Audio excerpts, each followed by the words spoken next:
We'd like to thank our podcast sponsors for supporting our programs. Here's a quick message. This is Debbie Marcello, host of the Happier at Home PRN podcast. Did you ever consider all of the potential cash revenue that you're giving away? What if you were to learn about services and products that you could keep in-house as opposed to referring your customers out? On my podcast, Happier at Home PRN, learn from the experts who have expanded their services to increase revenue, earn out-of-pocket payments, all while increasing the quality of care in their community. Listen to our past podcasts and join us for future episodes where we focus on growing your pharmacy into a thriving business. And we're not talking about keeping your head above water. We're talking about wealth and the survival of your pharmacy.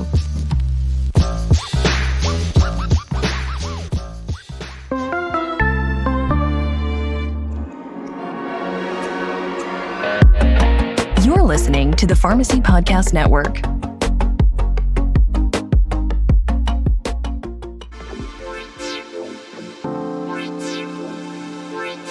Hello, everyone, and welcome to another episode of the Sports Pharmacy Podcast. Concussions has been a growing issue within all realms of sports. We have seen it come to life while watching NFL games, but it continues to cause issues even within our youth leagues around the world. For the longest time, treatment of them have differed from sport to sport. But for us in the pharmacy world, we want to discuss the use of omega fatty acids in helping patients post-concussions. Dr. Brandon Welch chats with me about a recent article he wrote about the use of omega fatty acids in helping repair the damage caused by concussions. While we all know a lot about the importance of how fish oil helps with heart condition, but how does it help in patients with brain injuries? Brandon breaks down what his research has discovered and how it can be used for all patients. Thank you for listening, and now let's get into the episode.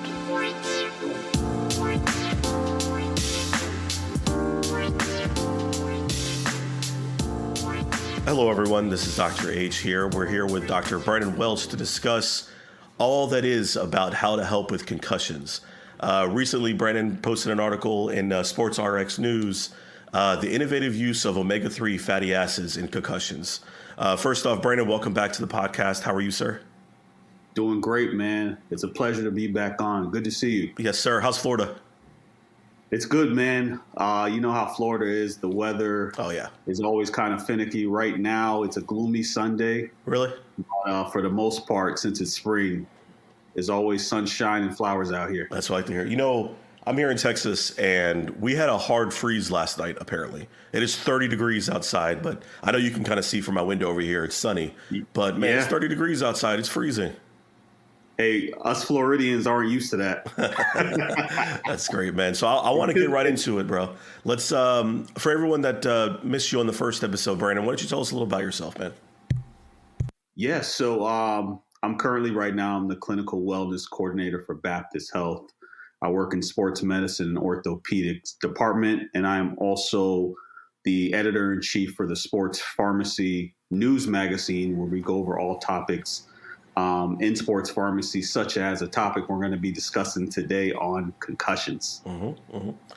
Yeah, it's we've had some really good episodes, some really good, magazines that have come out, and concussions, like I mentioned to you before we started, is just near and dear to my heart, mostly because I've suffered 3 myself. So, and it cut my career short. So I know that's something that is obviously a hot topic in football, but we see it in other sports as well. I mean, I played center midfield in soccer, and I still suffered multiple concussions. One of which was just the last of my career that I wasn't able to stop. I had to stop playing in college, man, because of it. So I wanted to get you on, wanted to talk about concussions, especially focusing on omega-3 fatty acids, man. So tell us a little bit about your article and one of the things that you first mentioned about the 2 phases of TBI. Yeah, so to kind of give you guys a little background to start off with concussions is the interesting thing about concussions. First of all, it affects roughly about 3.5 million people a year. And this could be sports related, or this can just be more motor vehicle injuries. And typically with concussions, it's a very microscopic injury. So it's a functional injury.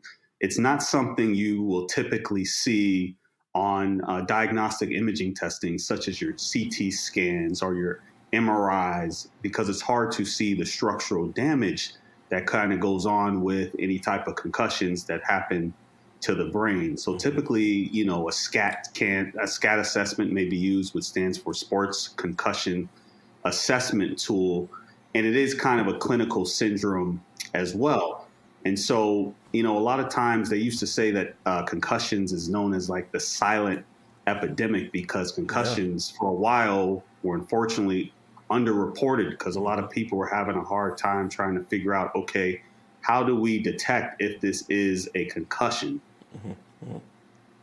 And a lot of times they have score tests now in football, right? They have like the name of the test fails me right now, but they have like a baseline test that you take when you first start playing football. And then if they suspect a concussion, they make you take that same test again. And if it's lower, then you obviously had some sort of injury in your brain, right? So that's one of the things that, I learned, especially, researching concussions. Have you seen a show called Blue Mountain State? No, never even heard of it. Great show. Hilarious. About a college football program. It's more of a comedy. In one of the episodes, the best linebacker on the team clearly got a concussion, like knocked out completely. And even shows the depths that coaches and doctors go through to hide their best linebacker from having a concussion. Enough so that they wouldn't even use the word. They'll only call it the C word. Great show, funny episode, but it really brought to light, and this is a huge thing in college football that they still do today. And we saw that with your Miami Dolphins and Tua, which we'll get into in a second, because that annoyed the crap out of me, bro. I was so upset when I was watching that. Because same here, man. Tua was one of my favorite quarterbacks. I know, man. I was like, I'm watching this guy like stumble around, and you're telling me it's a back injury? I was lost for words, bro. I'm watching, and I'm like, my not medical, only pharmacist self figured out that this guy is clearly concussed, and you put him back in the game, dude. They might have ruined his career, seriously, and that broke my heart, man. That truly broke my heart. Damn there. Unfortunately, things like this do happen and could be underreported. Yep. And to give Miami Dolphins a little bit of the benefit of the sorry, doubt. I know. I'm sorry. Yeah, sorry. Sorry. Sorry. I'm a big Dolphins fan. You are. So I'm sorry. I'm sorry. To give them the benefit of the doubt, back to what I originally talked about on concussions being very microscopic. Yeah. It's hard for us to detect any structural damage, and a lot of it's just hallmark symptom based. Tua could have unfortunately fell into that category where they're trying to figure out, okay, what is kind of going on with this player? How do we diagnose them? Yeah. I know teams will always look out for their players for sure. I'll let you bash the Panthers later. Okay. Is that fair? All right. That's fair. So let's get into your article, man. So I'm very familiar with omega-6s. I'm very familiar with the fish oils that patients take, but tell us a little bit more about omega-3s and kind of why you wanted to focus on that for concussions. So I feel like omega-3s is one of those essential fatty acids that are really overlooked. And so to just give, our audience a baseline knowledge when it comes to omega-3 fatty acids, they're these important components to help protect our cells and to also help provide it with structural supported communication between our cells, our cell membranes, right? And so with omega-3s, we have three types of omega-3 fatty acids. So we have our DHA, which is docosahexaenoic acid. We have our EPA, which is eicosapentaenoic acid, and then we have our ALA, our alpha linolenic acid. Yeah. And essentially with our ALA, that's mainly plant-based, and our DHA and EPA are mainly our fatty acids that we get from some of our freshwater fish, such as our salmon, mackerel, herring, anchovies, our long laundry list of marine fish out there. Specifically for this article, they looked at DHA. DHA is a fatty acid that is very highly concentrated in the brain, in the retina, and in our central nervous system. And if you think about the brain chemistry and what the brain is composed of, about 2/3 of our brain is composed of fats. And on average, study shows that we don't get enough omega-3s on a daily basis, is because just imagine, the average person is not eating salmon, anchovies, herring on a day-to-day basis. Right. And our requirements are typically anywhere between 1 to 2 grams a day. And so in this particular study, really that much? Yeah. Even in my supplement, I'm not taking enough, I don't think, man. I didn't know. And because we don't consume enough of this essential, of these essential fatty acids, mainly DHA, it often requires us to kind of supplement with it.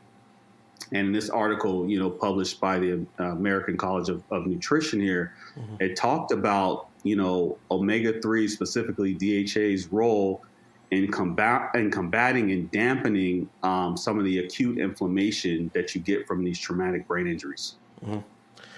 One thing about DHA, which I thought I was just Googling some cool facts about DHA. DHA comprises over 90% of omega-3 fatty acids in your brain and up to 25% of its total fat content.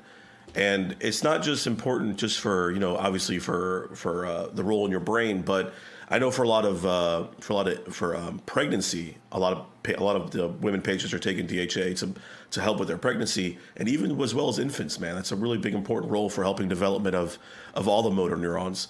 So that's really good that. And like again, I'm reading this stuff, and I just can't believe how significant DHA is in our body. And like you mentioned, we're not getting enough of it. Yeah, it's very well recognized in, as you mentioned, motor skills and for brain development. I mean, to be honest, you're starting to see psychiatrists actually recommend a lot of patients that suffer from ADHD to increase their intake of DHA, because it kind of goes back to the brain chemistry, right? And how DHA is highly saturated in our central nervous system, in our brain, for development and cognitive performance. And thank you for shouting out Adderall. Please check out our previous 2 episodes where we have part 1 and part 2 of why you don't need Adderall. I sat down with Sean Casey and we talked about both the lifestyle modifications as well as nootropics to help with that. And DHA was one of the ones that we mentioned. So, man, thank you for the shout out unintentionally. Yeah. So let's go in a little bit more about, you put up here some really cool ratios when it comes to omega-6s and omega-3s. And I know usually from what I remember, especially using Western diets, it's usually a 1-to-1 ratio of how much of the omegas. But what you're telling me, what you're seeing is that they're suggesting more of an increased ratio. Is that correct? Yes, more of an increased ratio. And then kind of in the study that I kind of referenced here from the Journal of American College of Nutrition, is they actually looked at a patient who was in a motor vehicle accident, who had axonal damage, who suffered from, traumatic brain injury. And they actually showed with mega dosing this patient on DHA, and I'm talking about 20 grams. Yeah, I was reading about that. Yeah. Yeah, about 20 grams. It helped get this patient back to full recovery, in collaboration with a few other things, of course. I mean, he was on a ventilator, right? The patient was on a ventilator. This was 4 months after injury, and they thought that he was going to be in a permanent vegetative state. This is how big of a deal this could be. Yeah. Exactly.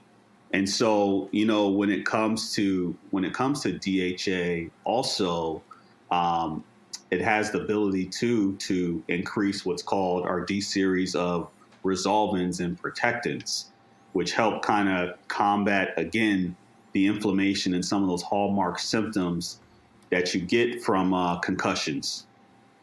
Yeah. So how much do you recommend patients to be taking of omega-3s right now, man?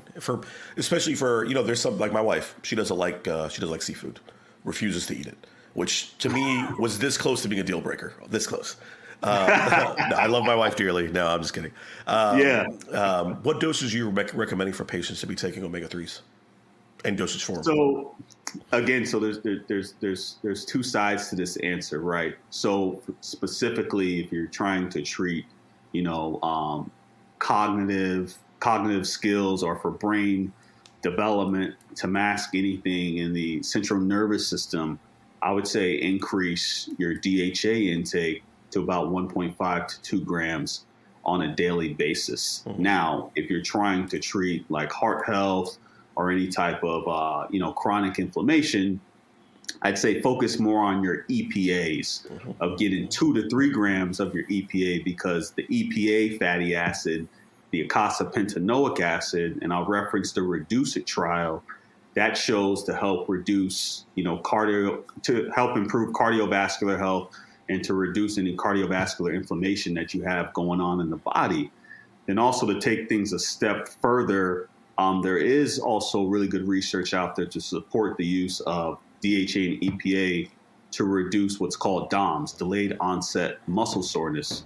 So for any of our weekend warriors or our high competitive athletes out there, if you're trying to increase or improve your recovery time, a good ratio of 2 to 1 of EPA to DHA is going to help, speed up that recovery time for you as well.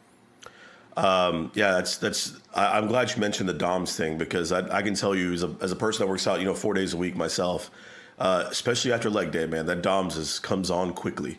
And it does. It really does, man. I know it says delayed onset, but like the first day, I'm kind of sore. It's okay. I can handle it. And I swear to you, the next day, it's like I can't even go downstairs anymore, man. It's that bad. So before I let you go, man, let's talk about sport. Oh, sorry. Go ahead. And then also, H, one of the things I did want to recognize, I want to make sure that our audience is also aware of consuming high quality sources. Thank you. Yes. Of DHA as well. So I always say, remember this acronym and let it stick with you. SMASH, for the highest quality fish that have the least amount of mercury, such as our sardines, our mackerels, our anchovies, our salmon, and our herring. Down the list, those 5 sources of fish have the richest amount of DHA. I want you to repeat that at the end after we're wrapping it up, because that's really important, man. And that's because a lot of people don't know where to get good quality fish from, right? So it's something that people should remember. So when we're wrapping up, I want him to repeat that, and we'll put it in our social media. We'll make a cool graphic with it. So let me just change subjects real quick, because I want to give you a chance to bash my crazy Panthers for whatever they decided to do with trading my boy DJ Moore, which I love DJ Moore, and a slew of picks for the number 1 pick. How bad do you think my Panthers are going to screw it up? That's what I want to hear. Hey, this year is not going to be their season, man. Unfortunately, it seems like they're breaking down to rebuild. It seems like they're planning to build their team. You give away picks this doesn't make any sense in my head. Like I don't get it. Like I don't make any sense to me either, man. That's what I'm saying. I understand that, with football, there people get multiple chances. Frank Reich clearly failed in Indiana. Like they fired him, Indianapolis. They fired him. They moved on because he didn't have a good quarterback, right? Like I feel like with Matt Ryan and whoever they trotted out there was going to be the issue. And you could speak to this as a Dolphins fan for a long time, is that teams suffer when they don't have a good quarterback. Like we were lucky to have Cam Newton for a long time. Absolutely. The quarterback, that's the floor general. Right? I mean, we made it to the Super Bowl with Ted Ginn as our number 1 receiver. Ted Ginn. Tells you a lot, man. And like Cam Newton was an MVP with Ted Ginn. That just blows my mind. And the Dolphins just got Jalen Ramsey. I feel like you guys are going in the right direction.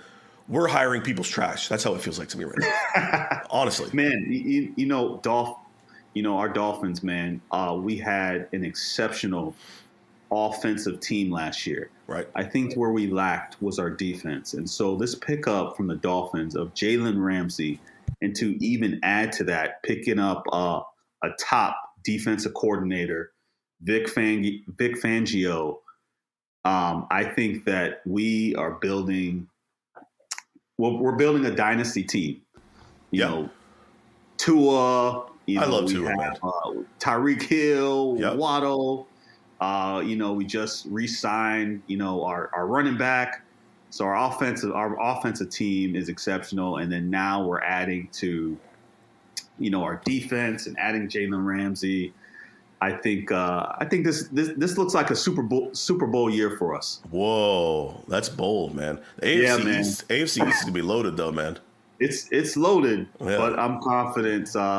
Just thinking about how the Dolphins started off last season, man. Mm-hmm. I think we started off with like 8-3. Yep. And then, Tua unfortunately, suffered from that concussion, and I think that kind of, decreased his game a little bit throughout the year.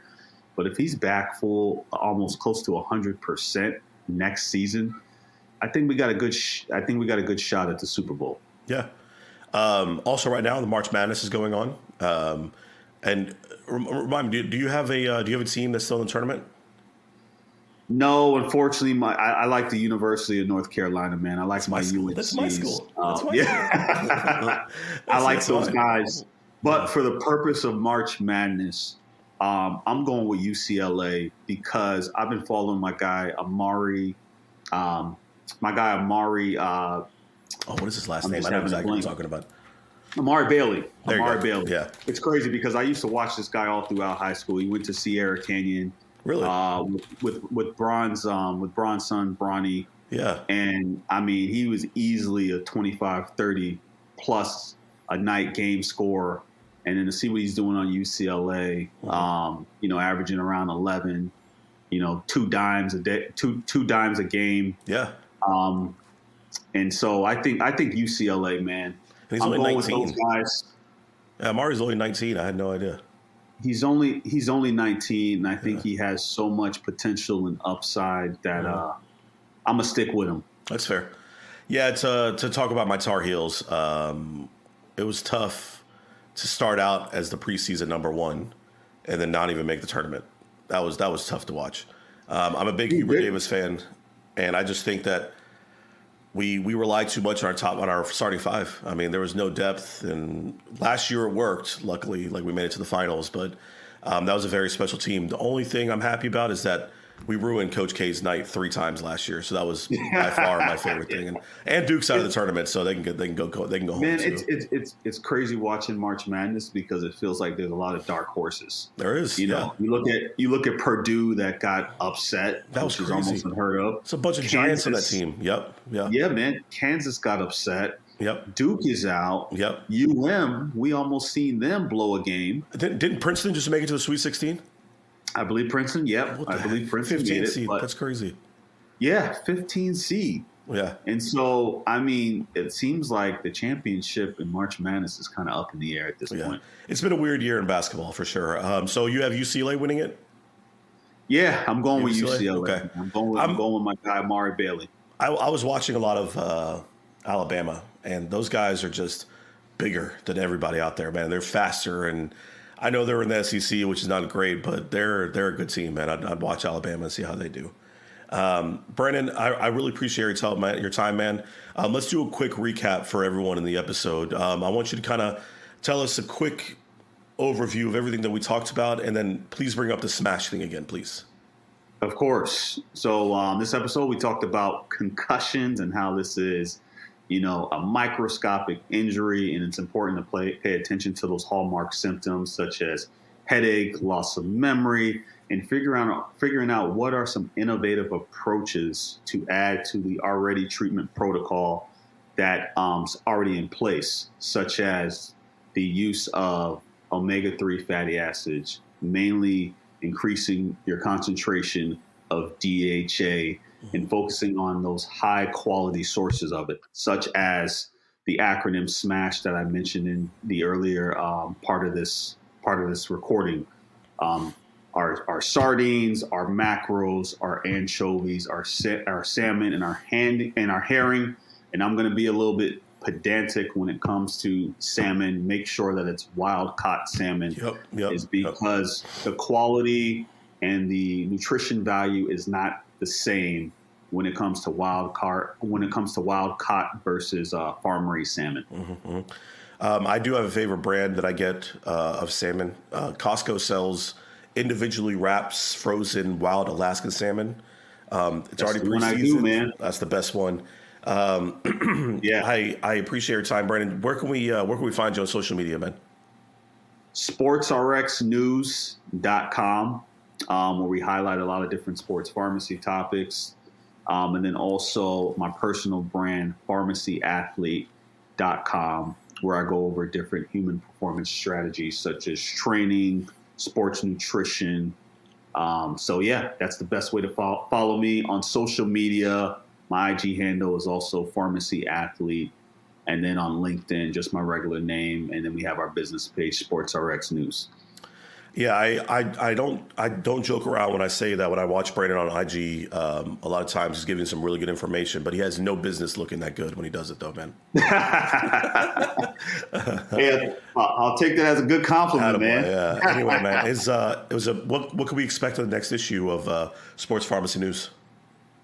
So our next issue, we are going to be going over alternatives to Adderall, since Adderall is a big shortage right now. What are some other ways? And this is actually one of the topics we're going to be talking about too in our next issue. Nice. Is the increase of DHA.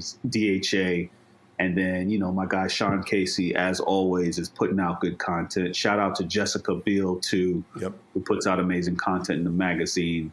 So that's going to be our next topic for the Sports RX News edition. Awesome, man. Awesome. Brandon, happy Sunday, bro. Enjoy the rest of your weekend. It was good talking to you, man.